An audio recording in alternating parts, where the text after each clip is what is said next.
আজকের এই গল্পটি এক ধনী ব্যক্তি ও এক ভিখারির অভিশাপের গল্প। অনেক দিন আগের কথা। কিশোরগঞ্জ নামক গ্রামে রামমোহন দাস নামে এক ধনী ব্যক্তি বাস করত।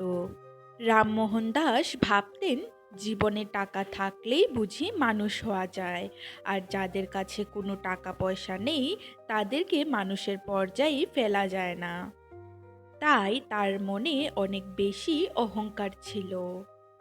কোনো অসহায় ব্যক্তি তার কাছে সাহায্য চাইলে সে কখনোই তাদেরকে সাহায্য করত না, বরং তাদেরকে অপমান করে সে তার বাড়ি থেকে তাড়িয়ে দিত। আর সেই কিশোরগঞ্জ নামক গ্রামে রাখাল নামে এক গরিব চাষি বাস করত।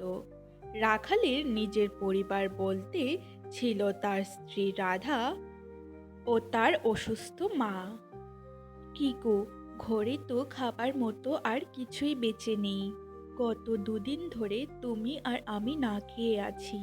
ঘরে যা অবশিষ্ট ছিল তা মাকে খেতে দিয়েছি, কিন্তু এখন তো ঘরে আর কিছুই অবশিষ্ট নেই।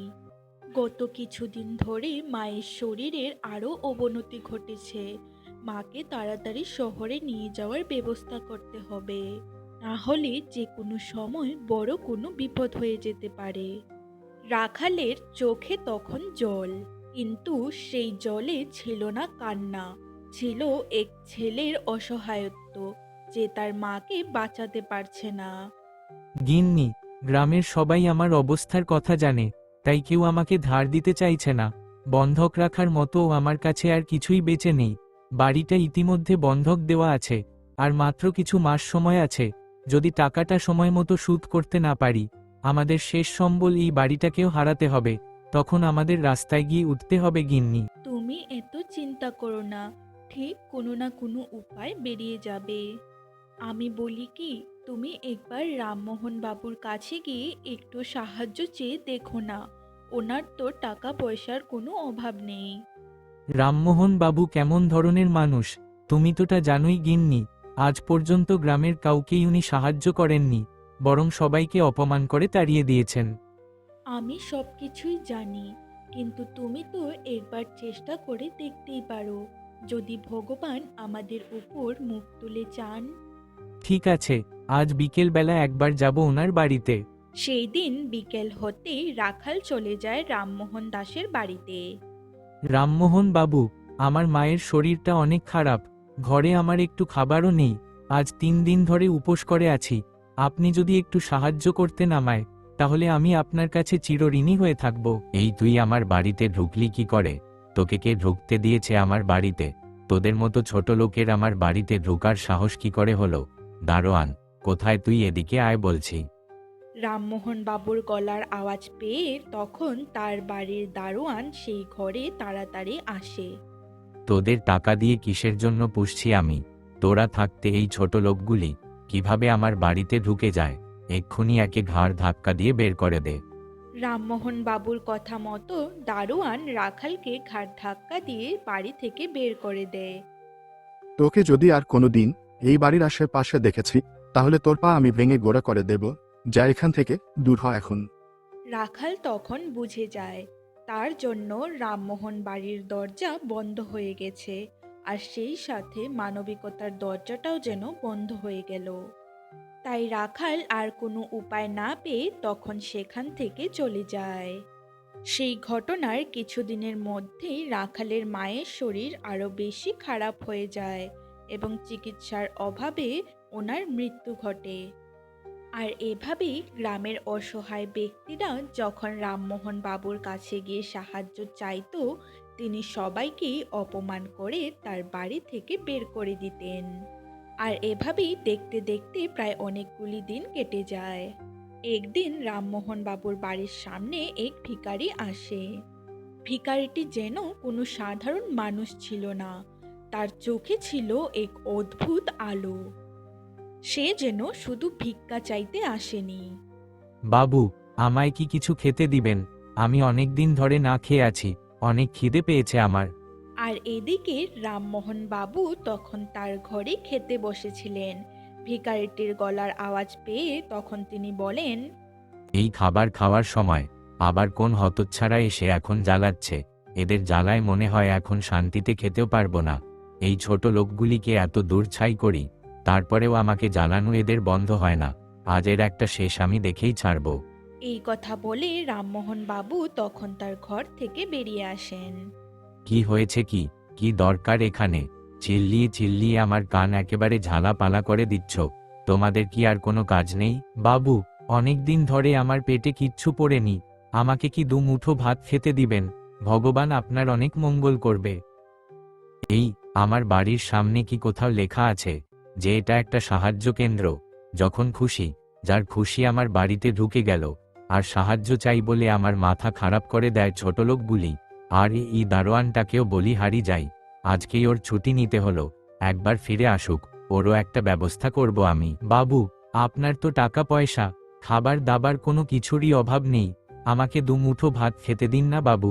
আমার টাকা পয়সার অভাব নেই বলে কি আমি তোদের মতো ছোটলোকদের উপর আমার টাকা পয়সাগুলি নষ্ট করব নাকি? এক্ষুনি বেরিয়ে যা আমার বাড়ি থেকে, না হলে তোর পা ভেঙে গুঁড়া করে দেব আমি। রামমোহন বাবুর এত অহংকারী ও অমানবিক ব্যবহার দেখে তখন ভিখারিটি তাকে উদ্দেশ্য করে বলে, আপনাকে ভগবান কোনো কিছুরই অভাব দেয়নি, আপনি চাইলে আমাদের মতো অসহায় মানুষদেরকে একটু সাহায্য করতে পারতেন, কিন্তু আপনি তা কখনোই করেননি। মনে রেখো রামমোহন দাস, যে মানুষ অন্য মানুষকে মানুষ বলে মানে না, ভগবান তারও ভালো থাকার অধিকারও কেড়ে নেন। যে টাকা পয়সার জন্য আপনি আমাদের মতো মানুষকে মানুষ বলে মনে করেন না, সম্মান করেন না, আপনার অবস্থাও ঠিক আমাদের মতোই হবে। এই টাকা পয়সা কোনো কিছুই আর আপনার থাকবে না। হয়েছে, এখন এখান থেকে যা। তোদের মতো ছোটলোকদের আমার ভালো করেই জানা আছে, তোদের কথা মতো কাজ না করলে এমন অভিশাপের ভয় দেখিয়ে খুব সহজেই তোরা কাজগুলি করিয়ে নিস। কিন্তু তোরা আমাকে বোকা বানাতে পারবি না, আমি অন্য সবার মতো এত বোকা নই। এখন দূর হয়ে যা আমার বাড়ি থেকে। রামমোহন বাবুর মুখে এই কথা শুনে ভিখারিটি তখন আর কিছু না বলে সেখান থেকে চলে যায়। কিন্তু সেদিন রাতে ঘটে যায় এক অদ্ভুত ঘটনা। রামমোহন বাবুর বাড়ির দারোয়ান দৌড়ে তার কাছে আসে এবং বলে, মালিক, সর্বনাশ হয়ে গেছে। গ্রামে আপনার যতগুলি জমি ছিল, সেই সব জমিতে কিভাবে যেন আগুন লেগে গেছে। তুই এটা কি বলছিস? হ্যাঁ ভগবান, এ তুমি কি করলে?